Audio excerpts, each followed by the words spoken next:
લંડનથી આવેલા માનવીના યુવકમાં કોરોનાના નવા સ્ટ્રેન જોવા મળ્યા છે। સમાચાર કચ્છથી મળી રહ્યા છે। યુવકના સંપર્કમાં આવેલા 10 લોકોને ક્વોરન્ટીન કરવામાં આવ્યા। યુવક હાલ ક્વોરન્ટીન હેઠળ છે। યુવકની તબિયત સ્ટેબલ છે।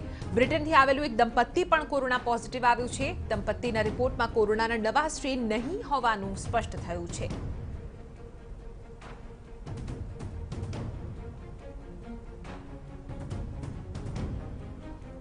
તો આપણે જણાવી દઈએ કે લંડનથી આવેલા યુવકમાં નવો સ્ટ્રેન જોવા મળ્યો છે। માંડવીમાં આ વ્યક્તિ આ યુવક રહે છે, જ્યાં આ યુવકમાં કોરોનાના નવો સ્ટ્રેન જે છે એ સામે આવ્યો છે। તે 10 વ્યક્તિને મળ્યો હતો, જે તમામને ક્વોરન્ટીન કરવામાં આવ્યા છે। આ યુવક લંડનથી આવ્યો હતો। સાથે એક દંપતીનો પણ ઉલ્લેખ થઈ રહ્યો છે, જે બંનેનો પોઝિટિવ રિપોર્ટ છે। પણ રાહતની બાબત એ છે કે તેમનામાં કોરોનાનો જે નવો સ્ટ્રેન છે તે નથી જોવા મળ્યો।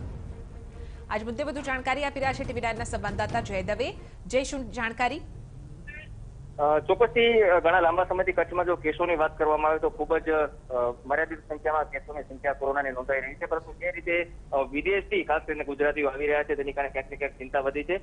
કચ્છમાં પણ લંડનથી માંડવીનો એક યુવાન છે તે થોડા સમય પહેલા કચ્છ આવ્યો હતો અને તેના જે સેમ્પલિંગ મોકલાયા હતા તેમાં નવા સ્ટ્રેન્સ ક્યાંક ને ક્યાંક જોવા મળ્યા છે। 3 જેટલા સેમ્પલો છે તે લંડનથી આવેલા વ્યક્તિઓને મોકલવામાં આવ્યા હતા, જેમાં 2 વ્યક્તિઓમાં સ્ટ્રેન જોવા નથી મળ્યા, પરંતુ આ જે યુવક છે તેની અંદર આ નવા સ્ટ્રેન જોવા મળ્યા છે। હાલ તે ક્વોરન્ટાઇન છે અને આરોગ્ય વિભાગે પૂરતા પગલાઓ લીધા છે અને અન્ય જે તેમના પરિવારના સભ્યો છે તેમાં ફેલાઈને તેના માટે તેમના પણ સેમ્પલિંગ કરવામાં આવ્યા છે, પરંતુ તેમના પરિવારના 10 સભ્યોના જે કોરોના રિપોર્ટ છે તે નેગેટિવ આવ્યા છે। આભાર જય, સમગ્ર મામલે જાણકારી આપવા બદલ। તો યુવક હાલ ક્વોરન્ટીન હેઠળ છે। જે 10 લોકોને તે મળ્યો હતો એ તમામ લોકોને પણ તપાસ થઈ રહી છે।